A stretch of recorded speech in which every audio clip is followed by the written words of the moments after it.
The information, thoughts, and opinions provided through Creator Enterprises LLC and the Real Life Mages podcast is for informational and educational purposes only and should not be construed as professional, medical, legal, or financial advice. This podcast is provided as is. Creator Enterprises LLC expressly disclaims any and all liability or responsibility for direct, indirect, incidental, special, consequential, or other damages arising out of the individual's use of, reference to, reliance on, or inability to use this podcast or the information contained herein. The views and opinions expressed by guests are their own and do not necessarily reflect those of the host.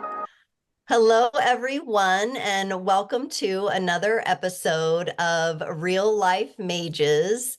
Today, we have a very special guest, and we are going to be working with the topic of near-death experiences and how that can impact someone's trajectory in life.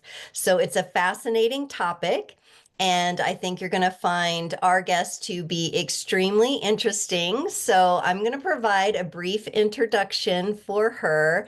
And then we're going to jump in and really get into how this near-death experience has transformed her life and what she has learned from that, and also what she is building and creating now as a result of all of her experiences. My guest today is Teressa Pasch, and she is someone that I have come to know as a colleague and a friend, and just a very like-minded, like-hearted individual, a mom. And so we have a lot in common, and we have really enjoyed working through and talking through our spiritual lives and how we as women live those out day to day. Teressa, like myself, she started out in the ranks of corporate America.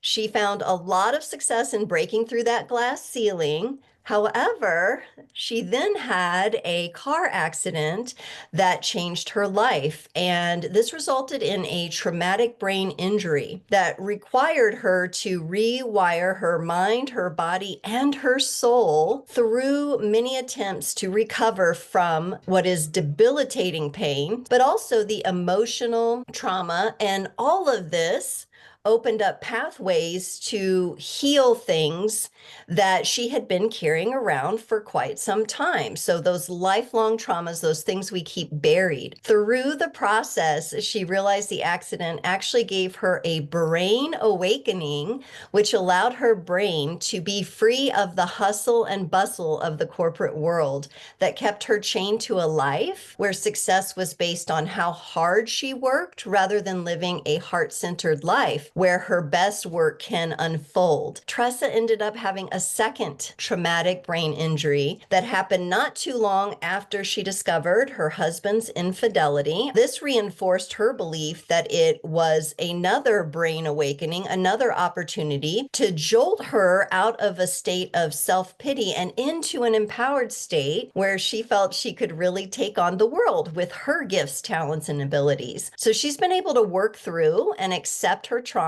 and understand that they were preparing her for the next chapter in life, the next chapter where she can use her experience to help others identify and work through their traumas and the gifts they already have inside to be able to heal themselves. Teressa has become a Reiki Master. That taught her the fundamentals of meditation and the power of being energetically aligned with purpose, learning about your own energy, Teressa, and how it impacted her daily life. She created what is called the Mind-Body-Soul Rewire Method. And this brings together the healing powers of Reiki, meditation, sound bowl healing, affirmations, and focus chakra work into one unified experience. The blending of these practices creates a flow of energy that supports her clients in their mental, emotional, and spiritual well-being. And after her own success applying this method to herself,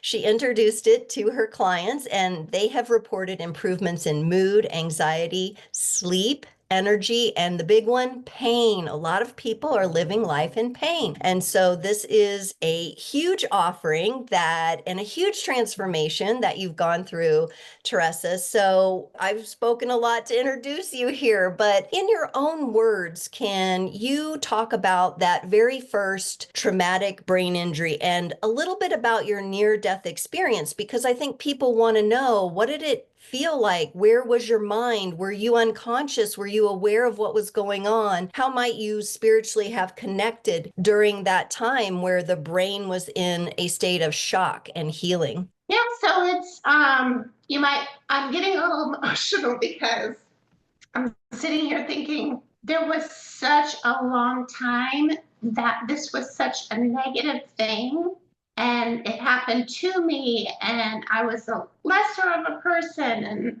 it was such a negative thing that sitting here as a positive thing, it's a little it's catching me off guard. Let me just have a second. Absolutely. And I really appreciate the authenticity of you allowing these emotions, because oftentimes, even as healers and teachers, and when we're holding space for others, we are in a very different mode, right? And when it comes to revisiting and hearing our own story again, it's like, whoa, okay, I'm hearing someone else describe what I know, what I've actually experienced, but it's coming from that outside voice, and it triggers things in there, the echoes of the past and the things that need to be released. So it's beautiful to allow yourself these emotional processes. And I think these things happen for a reason on podcasts like this, because there are people listening that need to be allowing themselves their emotions as well. So I think it's very important and authentic. So yeah, the first one was I was driving back home and I was sitting at a red light, and two cars behind me, a gentleman was texting and driving, didn't see the red light, and this van just plowed into a truck, which then plowed into me. The light had turned green, so the car in front of me left. So thankfully, I did not hit the car in front of me and get squished.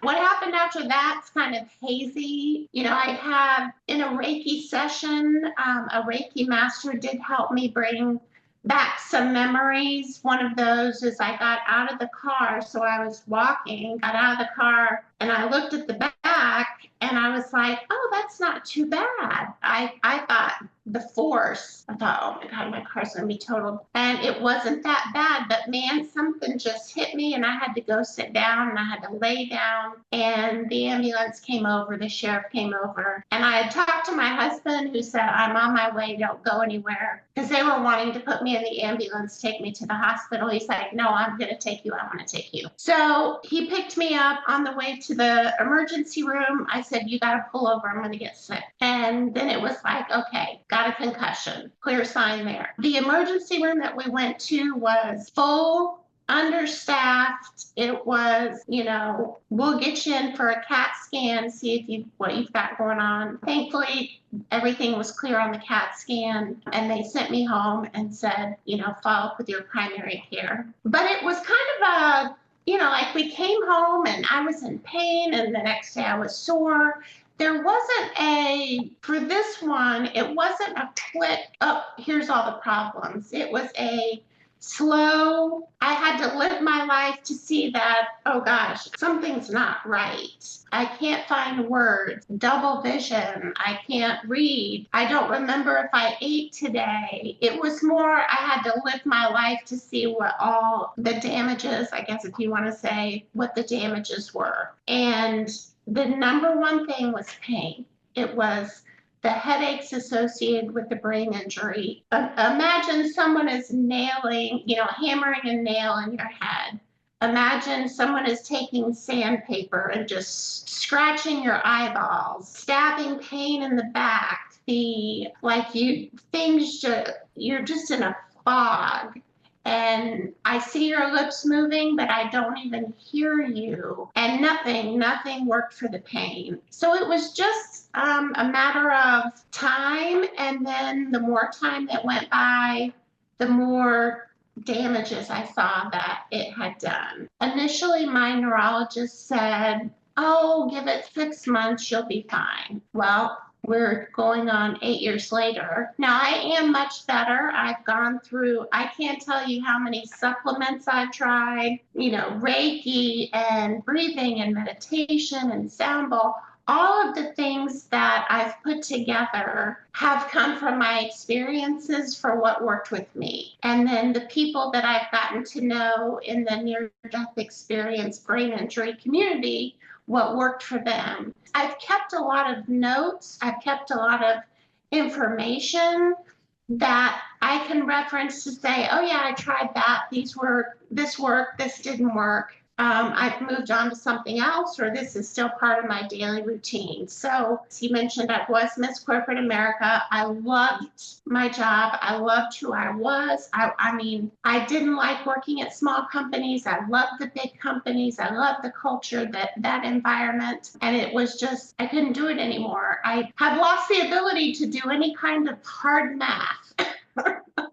There's just, I know what I can no longer do, and those things don't allow me to work, in a position like I was in. So I just slowly started to find things that worked for me. I joined communities, and slowly I just thought, you know what? I've got enough experience, I've got enough information that I can start helping people. So I wanted to help people, but it came to a point where it's like, okay, can I monetize this? Can I make some money from this? And so, does that answer your question? I kind of went all over the place.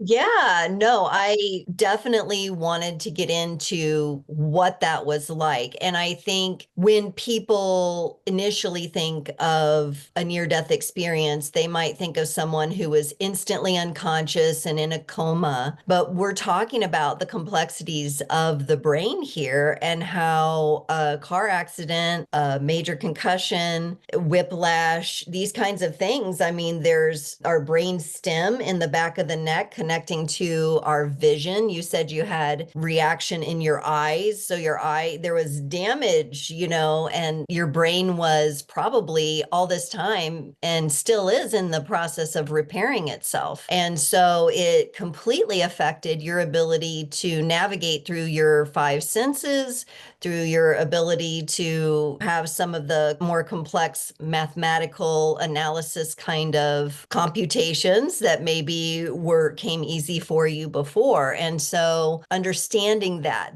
it doesn't have to, every near-death experience and every traumatic brain injury does not look the same. There are multiple different factors that can go into play. There's probably people who brushed off certain injuries or concussions that really did have an impact on them, and the body always remembers. The body is always carrying those signals and the weight of that trauma. And so sometimes these things, even after years, can sneak up on people. I'm really interested though, because I could definitely feel how frustrating it must have been as, the doctors are like, okay, physically, you just going to have to recover, and maybe they didn't have a lot of suggestions, and here you are actually diagnosing the different things that you went through post-accident and had to figure out what was actually impacted. So I'm really interested to hear you talk about what were your emotions like. So here you are, you're like, okay, I'm not even operating like I was before. I can't relate to the world in the same way. I'm really interested to hear about how that felt emotionally during that time. There was a lot of defeat. I felt defeated a lot. I felt subconscious, and I had issues with bright lights. And so I had to wear like sunglasses inside, and, just walking through the door and everybody turns around and looks at you and you get these funny looks. And I think I had an elderly lady say, what are you doing here? You're taking up somebody's appointment who really needs this. So I was definitely self-conscious, felt defeated. I did find one doctor. I had a lot of bad doctors, but I will tell you the best doctors I had still to this day are my neurologist and my neuro-ophthalmologist. And the neuro-ophthalmologist who, on my very first appointment, he said, where are you going for therapy? Because I had occupational, I had physical, I had speech, therapies that I was doing. So 3 and 4 days a week, I was going to therapy and just coming home absolutely exhausted, absolutely defeated because, here I thought I was learning things I couldn't do. Wait until you go to therapy and you start doing things and seeing. And at the time I was going by myself. My husband was working. My neuro-ophthalmologist, I was going to just, this therapy place in a shopping center down the street. And he said, no, I want you at the hospital. I'm moving you to the hospital. We're moving all your therapies to the hospital on an outpatient basis. That went from, okay, just down the road is my therapy place 3 to 4 days a week to we're driving an hour south for therapy 3 to 4 days a week at the hospital, and really seeing, in that first appointment, the first thereafter, where they're testing you to gauge where you're at. Boy, I don't even know if I have words for seeing what you're not able to do. Okay, so like an example would be, here's a picture of 4 items, which ones are the same? And I didn't know. I couldn't tell which ones were the same. And so that was like, whoa. And so that's when I told my husband, I can't do this by myself. You have to come with me. He has a job. He's the sole breadwinner. And now an hour down south, an hour back, an hour of therapy. I mean, 1,000,000%, it's a strain on an individual. It's a strain on a marriage and relationship. And then for him to see, oh gosh, I didn't know she was that bad, was, yeah, it's hard to put words to. Emotionally, I mean, defeat is just the number one thing. And crying from pain, crying from being sad, depressed, anxiety. If I look back and say a year and a half of feeling defeat, I didn't feel like I had hardly any wins at all. A good physical therapist or whatever is encouraging, and you get one of those and you get used to them, and then they leave and they go somewhere else. And then you get a new one who's like, you should be able to do all these things. And, having to stick up for yourself and defend yourself and say, did you read my chart? No, I'm not doing these things yet. And so when the tank is on empty, trying to find that courage, that self-belief to stick up for yourself is really hard. So I would say when I work with my clients who've had near-death experiences, it's such an emotional toll, physically, mental, from the brain perspective. Obviously, people that know your story, oh, she was in a car accident, got a brain injury, she had to stop working. People can understand that, but the toll emotionally that all of it takes. I just got to a point where like the lowest I've ever been. And it's hard to keep going. It's hard to keep fighting when it's a year, 2 years, 3 years. Yeah, the emotional aspect. The physical, you learn to live with it. You learn to deal with it. But the emotional aspect is, I think, for anyone looking who needs help, it's let's work on the emotional aspect first, because you got to refill that tank, because the tank physically, emotionally, spiritually, it runs all of it. So we've got to refill that tank so you've got what you need to live every day, be sane every day, find peace every day. You've got to have gas in the tank. Yeah, thank you for pointing that out. And I do want to just underscore that I feel there are, and I'm going to say, I'm sure there's men who have had injuries too, but there's a lot of women out there who have had these traumatic stresses. And we're going to go through a little bit more of the difficult part of what you've experienced. And then we'll definitely get into all the good stuff and how far you've come and your gifts that have opened up and everything. But I think being able to be present with ourselves emotionally, like you said, the cup has to be filled back up. That is a whole process in and of itself, as the body is experiencing pain and this pain and healing cycle. That's really an intense process. I'm sure there's a lot of women who can relate, even if they haven't had like a car accident or something like that happen, fall while hiking or something like that. All those things can cause these injuries. But also from what you're saying and sharing, I'm actually thinking of women postpartum who maybe had a traumatic birth experience. Some women have near-death experiences during birth, there might be a complication or something. There's opportunity for healing there. And I really like the approach and how you've set up the mind, body, soul and incorporated all the healing techniques that have worked for you. I think that's going to really resonate with other people. But I want to stick on this emotional thread a little bit longer. I know it can be tough, but when we went through your history and what you've gone through, you had a second traumatic brain injury, and also during that time, a realization of your husband's affair, which unfortunately, I know there's a lot of women that can relate to that as well, or just feeling abandoned during this time. You're already in pain, you're already stressed out, there's that feeling of defeat, and then to have someone who's supposed to be a support in your life maybe not be there for you or betray you in that kind of way. So with what you're comfortable sharing, would you mind walking us through that second brain injury and what that unfolded in your life and those awarenesses? Yeah, so the second one came from a trip and fall. It was after Hurricane Ian, and I was outside just raking up debris. And everybody who I told the story to, they're like, why are you outside working in the yard? And it's, I don't know, difficult to communicate that. There just comes points in time where it's like, I'm going to try it. I'm going to see if I can do it. And I'm like, I can take a rake and rake up leaves and debris. I mean, I can do that, right? Like, what's the worst thing that's going to happen? So it's during the day. I'm home by myself. I'm out back.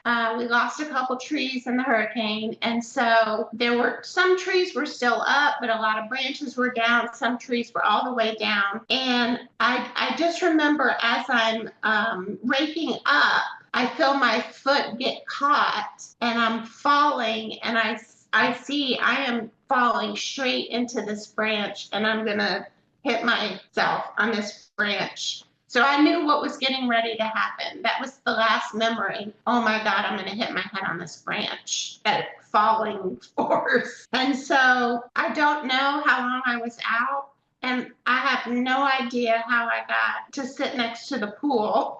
Inside the pool cage from out back where I was. So I was knocked out. We talked to the neighbors. The neighbors didn't bring me inside. I just woke up and I was sitting next to the pool. Thank God I didn't put myself in the pool. So yeah, that one was, and I was home by myself. Unlike the first one, this one, I couldn't hold myself up. I had to crawl inside, and I wasn't in my right mind because I came inside and I went to bed because my head was killing me. Everything was really hazy. And I was like, I just got to lay down, which in hindsight, they always tell you don't go to sleep after a concussion, but I wasn't in my right mind. So middle of the night, I wake up and I'm even having a hard time crawling to the bathroom. So I'm like doing the army crawl. And I just got really scared. My husband and my son were staying at my in-laws. As you mentioned, that was 2 months after I had found out about the affair. He was at his parents' house. And so I just called him because I was scared. I didn't know. I kind of thought I might not make good decisions. I need somebody here with me, because that is one thing I learned after the initial brain injury by trial and error is I make bad decisions. I can't trust my decisions. Part of the brain injury. So I had the mindfulness to say, you've hit your head really hard. You're crawling. You might not make good decisions. Call your husband. So I called, and I don't know, it's like 2 a.m., 3 a.m. So I'm just like, redial. Wakes him up. He gets my son, comes right on over. And the next day we went to the ER, got a CAT scan. Thankfully everything was clear. but recovery from that one was more physical than the first one. The first one, I very quickly was walking again. I wasn't walking long distances, but I was walking.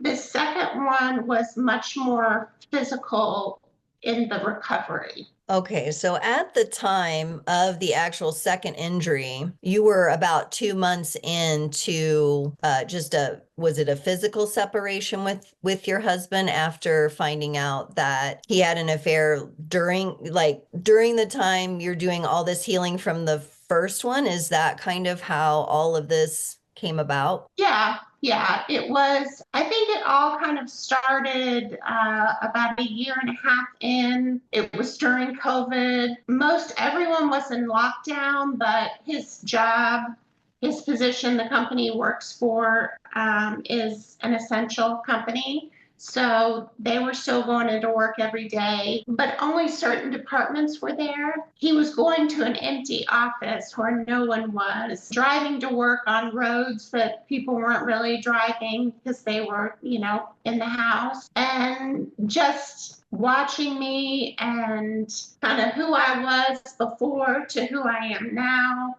the stress, the sadness, just there was a woman in the right place at the right time that was a distraction. And so it lasted nearly two years when they were caught. Once they were caught, it was completely over and done with. It was something they both were trying to stop. If you listen to what they had to say. We didn't do any kind of formal, you're not living here anymore type thing. In a fit of rage, the number one feeling I had after I found out about the infidelity was rage. And my rage scared me sometimes. I was so angry. I would explain to my girlfriend's sister, mom, the people who I really relied on. There are times where I feel like my head comes off my body, a demon comes out, and this demon just unloads this rage. And then once I get it out, demon goes in, my head comes back on, and I'm this. I had moments of rage where I was like, you need to get out of here. I can't see your face.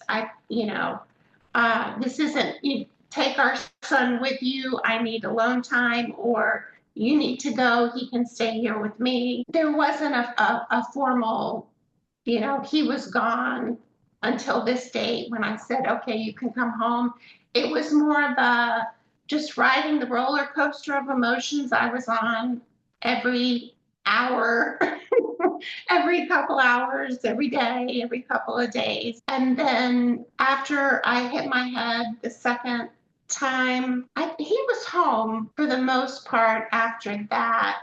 It was like something just reset. And also I should include, I started to see it was affecting my son. I already knew at that time, I can't remember when I found this out, but it was another huge punch to the gut that my son doesn't remember who I was before the car accident. So he doesn't remember the strong, badass, tough girl. He only remembers me since the car accident. So kind of the dad's gone, dad's back, go to grandma's house, stay here, dad's not here. There was some changes happening with him. And as soon as I saw that, it was like that. I was like, I can do this. I can do this. I am not going to put him through this. He didn't ask for this. This is not his fault. He was getting ready to be a freshman in high school. And I was like, you know what? 4 more years. And my husband was begging for forgiveness and wanted to come home and wanted to make things better, started counseling on his own, was open to couples counseling. Whatever I need to do to fix this, I will do it. And I thought, I can do this. I mean, I love this man. And I I was talking to probably 5 different counselors. And each one had a different perspective. And I had one counselor that was, girl, you need to leave his ass. I had one that was like, you can totally save this, and then I had another one who she didn't have an opinion at all. She was very good at having me look at pros and cons. And so each one kind of provided a different perspective. I just trusted. I meditated a lot, prayed a lot, all the things. It was just the one who was very opinionated on leave his ass. You are an idiot if you stay. My gut was just like, I didn't like it. I didn't like it at all. And so I stopped seeing her. I just felt she's like, you can do this, and had me look at the perspective of 4 years. 4 years once they get into high school, it's so quick. And he's trying. And you can always say, no, this isn't working. I'm done trying. But why not try? He's willing to try so hard. I then had this other counselor who gave me these statistics on why men cheat, the top 5 reasons men cheat. And we had been through all 5. I was the breadwinner. He became the breadwinner. That was a huge role reversal change. A traumatic event in a family. I don't remember all 5 of them, but the 2 main ones, and the other 3 applied as well. All having to do with the car accident, all having to do with the COVID time. And I just was like, you know what? If I'm this person who believes in data and data analysis and science, and I'm going to listen to the science and I'm going to give this a try. So that's what I did. Well, thank you so much. First of all, just the courage and bravery of sharing the story is amazing, because a lot of women remain silent or don't seek help or don't find those supportive places to talk to. And just knowing you and having worked with you, I know that this has opened up your understanding of that. And you even mentioned it. I'm so glad you brought up about the different counselors and how everyone had a different take on it. And when we're working with other people, there is always that element of, at the end of the day, we have to trust our own intuition over anything. And you mentioned also trusting science itself and statistics and numbers. I can imagine for you that was probably pretty healing, since it was one of the ways that you kind of lost with the first injury and everything in your job. And so that helped you bring back maybe a little bit of that, and maybe some of those neural pathways linked together again, because when you're dealing with huge decisions like that, they're very complex. Everyone's situation is so different. Kids involved, no kids, families, pets, all kinds of things that matter to people. We have to follow our own gut at the end of the day. And when we're working with healers, counselors, even you and I with what we do, and I always encourage people to do this, at the end of the day, you have to make up your own mind. You have to trust your intuition over anything else. So we're here to offer what has worked for us. We're here sharing our own experiences, but at the end of the day, it's your intuition that will guide the way. So this is a beautiful example. And I think when we are in those places in life where we follow that intuition and it's matching up and lining up with, hey, the statistics say, maybe give it a try. Okay. I'm very emotional right now. Maybe in the moment, it's hard to hear that intuition, and you can do that, but we also don't have to make split second decisions, reactive decisions. You were dealing with a lot of emotions. You said you were processing a lot of rage. I want to kind of come back though to, okay, so here you are, you're like, okay, I am going to choose my family. I'm going to work on this. You had a partner who thankfully was open to, I'll do whatever it takes. He was atoning for his mistakes and asking for forgiveness. So I think that helps. Not everybody gets that either. So that's why we can't just say, do this or do this, right? I love the therapist that you said gave the pros and cons, because then it puts it back to you to really work through what works for you and what will not work for you. And here you are in life, all the dynamics of the relationship have changed. So there's a newness to it that hasn't even been explored. And so you had to make that best decision for you and your family. And that, I think, is very impressive, following your own instincts. And so I want to kind of pivot here. We're into some really good stuff, and we can always come back and expand on other topics. And I'm going to take a little moment to say, if there's any women out there that would like to hear more about this, we're going to have in the description all the ways to contact us, to reach out, to give feedback. You can comment on the video wherever you see it, or you can contact one of us. We would love to hear from you about what would be helpful to share even more, because I know we have a lot of women who can relate to these experiences. But something very beautiful has been born out of all this for you personally, because you've applied it in your own healing journey. But now you have a business and you have a process, the Mind-Body-Soul Rewire Method. Now, I know in your intro it wasn't mentioned, but you're also very energetically sensitive and you have mediumship skills as well. So a lot has opened up for you. It may have already been there, but maybe it was more in a dormant state and going through these experiences. So I just want to real quickly say to the people that are struggling in that deep despair and in that pain and in that defeat, there is hope. There is hope, and there is a way through, and it might not be obvious at first, and it's going to take time, and it's going to take patience, and it's going to take diligence, but there is hope and there is support out there. And you can navigate your life in such a way to find that. Will you kind of take us through, okay, so you started using these tools, you're getting connected on levels, your mind isn't able to do some of the more analytical things or the pattern recognition. So other things are happening. You're still alive. You're still having an experience. Take us through the spiritual aspects and how the Mind-Body-Soul Rewire Method came to be. So I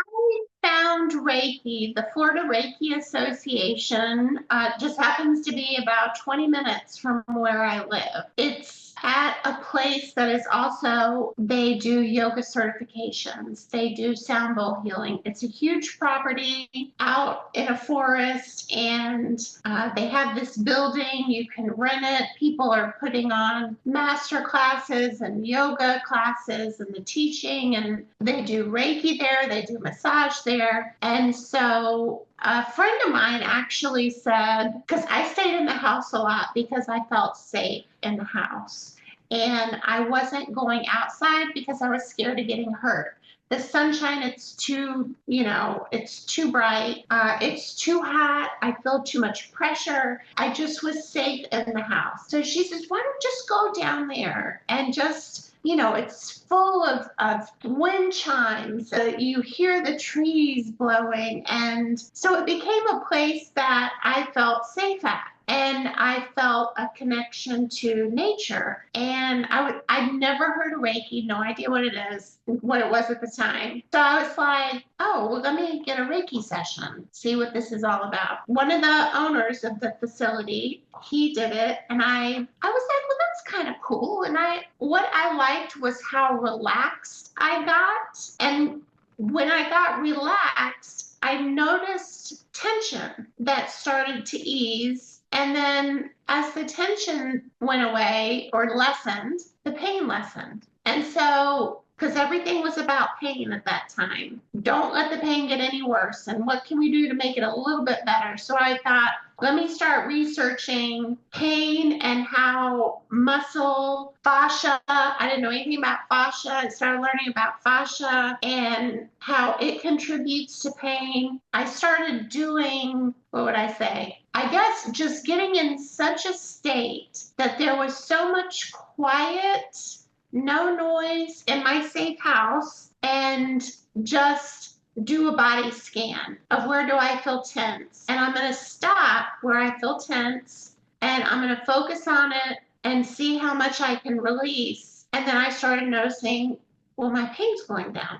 So I was like, I got to find out more about this Reiki. And so they had an upcoming certification class, become a Reiki Master. And over the course of, gosh, how many days was it? Thursday, Friday, Saturday, Sunday, 12-hour days each day, which my husband was like, you've not done anything for 12 hours and you're going to do 4 days. And I was like, I ended up, instead of getting like the whole package deal, which was a little cheaper, I didn't know if I could do 4 12-hour days either. And so I was like, I'm just going to pay for each day. And so I ended up doing it, and I learned so much. And through that certification, it really showed me how much intuition I have that I didn't even know. And, part of when you become a Reiki master and you're feeling energy, you have to use a lot of intuition. And when we would practice on each other and throughout the course, like the guy that owned the facility, he's like, "You're really talented." And I'm like, "I did something good." I can do something good. So that just kind of started. And then I just started reading more about intuition, and I started following this one medium who did like mediumship development. And so I bought her course, and I was fascinated by it. And then I started reading, there's the mediums on TV, and I was watching them, and I got, tarot decks that were based on developing your mediumship. And oh gosh, I have books, and I just started reading, and I just found, in the corporate world, I used to say all the time, I'm just going to trust my gut. And if I listen to my gut, I am right more times than I am wrong. So I think I've always been highly intuitive. I just used to call it my gut. And now that I know what it is, like my husband's highly intuitive. I think he's psychic. He can say something and then 5 minutes later it happens. And so, but it's for like him, I'm not psychic.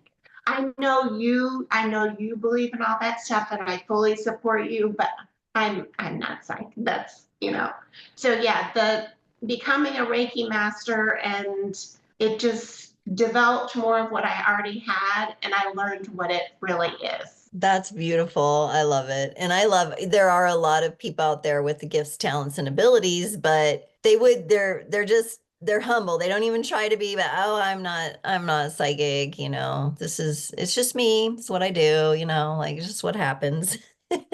So that's really cute of him to just kind of, but wow. So you took a deep dive, and you're having this brain reawakening twice over, and you're also having this soul awakening. I love how you were focusing on the areas of tension, because I feel like as you scan the body, your own body, not enough people do this. A lot of people are disconnected from their bodies, disconnected from nature. But as you submerge yourself in nature and you begin to connect with your body, scanning and finding those places of tension, and then putting some focus on actually releasing that, beautiful practice. It really helps with the physical and body awareness. And the benefit was you released pain, and you're starting to recognize, oh my gosh, I'm not in so much pain.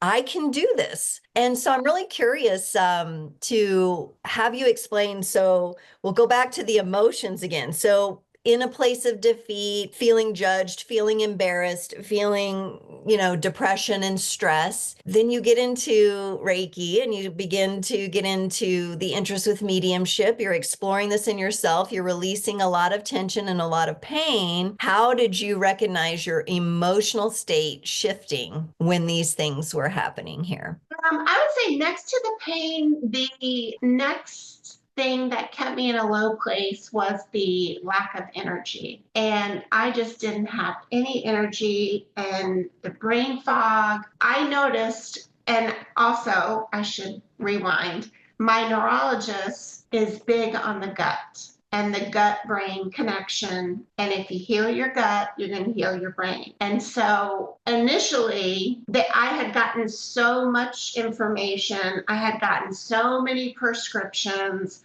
I was doing all these therapies. I didn't retain everything. And man, I wish I would have back then made my gut the biggest priority out of everything. because once I started healing my gut, I got more energy, which made me happy. And so, but it took a while for me to make that connection. I just thought, ooh, I found a supplement that worked. Let me stay on it. Well, it wasn't the supplement. It was that 3-day probiotic heavy dose that you did a couple days ago that you forgot that you even did. But the high amount of probiotic that you just infused into your gut has given you more energy, so you feel happier. And so it was those kind of things that once I know I just said this, Mama, say it again. Once I got more energy, I was happier. And I could do things, and not being able to do things is a heavy, heavy weight. And okay, well, I'm going to try and do this today. Well, I can't do this today. I only got to the mailbox and I came back. And people you talk to want to be like, that is great. I'm so proud of you. And I'm like, please, I just walked to the mailbox. Don't get so excited. So I was defeating myself too with my thoughts. Instead of, you walked to the mailbox with your sunglasses on and you came back and you sorted through the mail. Be proud of yourself. Well, there's only so many days in a row you can do that before you're like, good Lord. Okay. So the emotional aspect, I guess to answer your question, would be how I also connected the mind, body, soul. When I gave the body what it needed, it healed my soul because it made me happy. I saw I could do things. Oh, I made it past the mailbox. I went all the way down the street. Okay, what have I done in the last 24 to 48 hours to where I have the extra energy to go that extra extra mile or whatever. And so it was just a constant connecting the dots when I had good days on what I had done, what I was doing, and just keep doing that. So that's how did I heal myself emotionally? It was really the Mind-Body-Soul Rewire Method. For me, all those things have to be working together to heal that emotional trauma. So I'm curious because in the Mind, Body, Soul Rewire, let's get into that a little bit more and maybe have you talk about how you help others now with it. You mentioned some sound healing, so that includes the auditory recognition. And I know you're speaking of the energy, the physical body. You've got the sound, you're appealing to the senses. Tell me a little bit more about the Mind, Body, Soul Rewire. So just pretending like I'm a client and I'm like, hey, I think I'm interested in this. What am I going to get to experience with this process? Part of the method includes affirmations. And when I first started doing Reiki sessions, I did have men come in, but I didn't find that the men struggled with self-esteem. The men who I saw had individual issues they were trying to heal. What I noticed in my women clients, they struggled with their self-esteem. They struggled with their voice, meaning speaking up for themselves, communicating their needs and wants. And in every single one, they were exhausted from doing everything for everyone else except for themselves. And so I just created just a little cheat sheet of, okay, if I see this in a woman, low self-esteem, here are affirmations that can help a woman with her self-esteem. So during the session, I would say, repeat after me. I am worthy of more than I'm receiving. And she has to repeat that. And just like how I've gotten emotional speaking certain things, every single woman got emotional because they knew I'm not doing this. But I deserve more. And so I had affirmations that throughout the session, they would repeat 3 or 4 times. And pretty much every time I'd get tears. And I was like, this hits at a core. This hits pretty deep. These saying out loud affirmations of triggers I've got going on. And so I just created my little notes. I eventually put in a notebook. And I have it in with my Reiki stuff. But the affirmations has become a big part. And I just thought, well, if you come see me as a Reiki master, because clients will come and they'll say, well, I've never done this before. I've always nobody asked me any questions, and they just put their hands over my body. And I said, well, I just believe we can do more in this session, because you have your energy centers, also called chakras. And I do during a session, I use a pendulum to see where energy is reversed or in the proper direction. And so you'd see self-esteem, in that solar plexus. And I tend to say energy centers because chakras, people in our community know what that is. But if you have someone coming in who doesn't know, I just say, I'm working with your energy centers and right here. And I call it Reiki because Reiki is about healing, on many different levels, and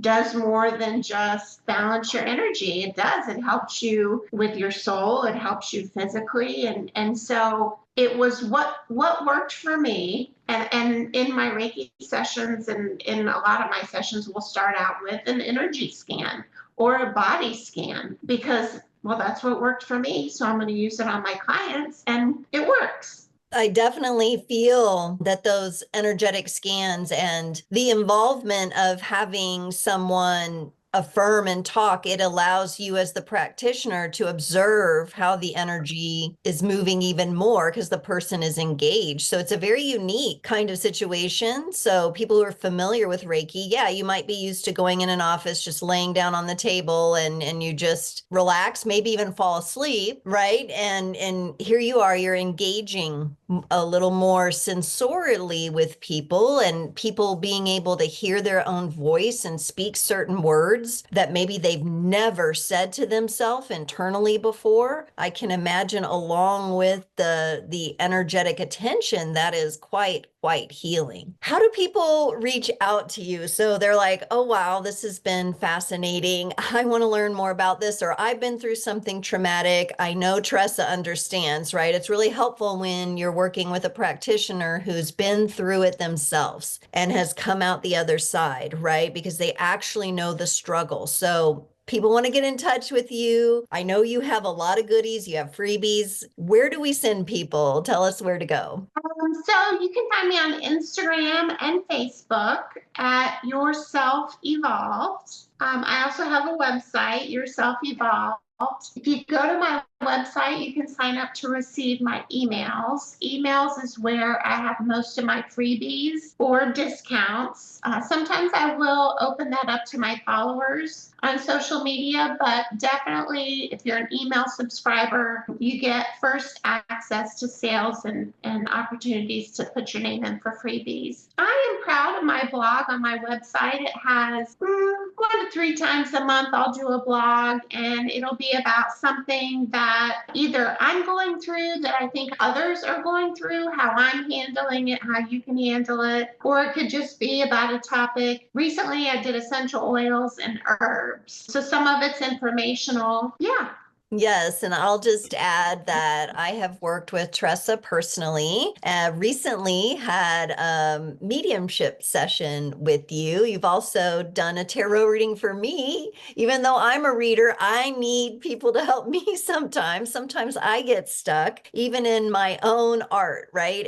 And so I have really enjoyed those sessions. They meant a lot. There was a lot of detail in there. And what I really liked is that when I was working with you energetically, I felt like we were knocking on the doors that needed to be opened. That is one thing I will say. So, and it wasn't forceful. We weren't kicking them down. We weren't pushing them open, but emotionally and spiritually, to me, I became aware of, okay, like these are the messages that I need to hear that are going to open doors for me. And these are knocking on the doors that I closed because of a painful situation or a painful relationship, right? And so there's that beautiful energy coming through the way that you work with it personally. And so y'all definitely check out Teressa. I will have all of the links in the description below. And as you know, I read tarot. I also have links to my services. So if you want to reach out to either one of us, we want to hear from you. We want to know, what you've been through, what you would like to hear more of. I would love to have you on again sometime, Teressa, down the road. Maybe we could go deeper into one of the topics that people are really interested in and have an update on our journey. But all in all, I just want to thank you so much for taking the time today to join the podcast. Truly, you are a real life mage. You have worked some absolute healing magic in your life that is unparalleled. And for your courage and bravery to come on and share your story, I am eternally grateful. Thank you so much. Thank you. I loved it.